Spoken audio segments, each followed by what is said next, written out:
Hi! இன்னைக்கு நம்ம வீட்ல நண்டு கிரேவி எப்படி செய்யலான்றத பார்க்கலாம்.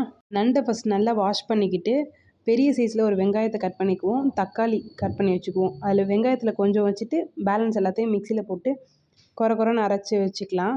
இஞ்சி பூண்டு பேஸ்ட்டு தனியா அரைச்சு வச்சுக்கணும். அப்புறம் ஒரு பேன் ஹீட் பண்ணிட்டு, ஆயில் விட்டுட்டு, சோம்பு, கட் பண்ணி வச்சதில கொஞ்சம் வெங்காயம், கருவேப்பிலை, அப்புறம் பட்டை வத்தலும் ஆட் பண்ணிக்குவோம். பட்டை வத்தல் எல்லா நான்வெஜ்ஜுக்கும் பட்டை வத்தல் போட்டோன்னா ஸ்மெல்லும் டேஸ்ட்டும் கொஞ்சம் இன்க்ரீஸ் ஆகும். இஞ்சி பூண்டு பேஸ்ட்டு 2 ஸ்பூனு, நம்ம அரைச்சி வச்ச வெங்காயம் தக்காளி பேஸ்ட்டையும் ஆட் பண்ணிக்கலாம். சிம்மில் வச்சுட்டு தேவையான மசாலாஸை ஆட் பண்ணிக்கலாம். மல்லித்தூள், மிளகாத்தூள், மஞ்சத்தூள், கலருக்காக கொஞ்சோன்னு கடை மிளகாத்தூள் ஆட் பண்ணிக்கலாம். லைட்டாக மசாலாஸை பரட்டி விட்டுட்டு வாஷ் பண்ணி வச்சுருந்த நண்டை ஆட் பண்ணிக்கலாம். நல்ல மசாலாவும் நண்டும் மிக்ஸ் ஆகிற மாதிரி நல்லா பரட்டி விட்டுட்டு லைட்டாக தேவைப்படுற அளவுக்கு தண்ணி ஊற்றிக்கலாம். கிரேவி மாதிரி இருந்தால் தான் நல்லாயிருக்கும். ரொம்ப குழம்பு கன்சிஸ்டன்சிக்கு போயிடக்கூடாது. 10 to 15 மினிட்ஸ் மீடியம் ஃப்ளேமில் வச்சு மூடி வச்சுருவோம். லாஸ்ட்டாக அதில் வந்துட்டு பெப்பர் ஆட் பண்ணிக்கலாம்.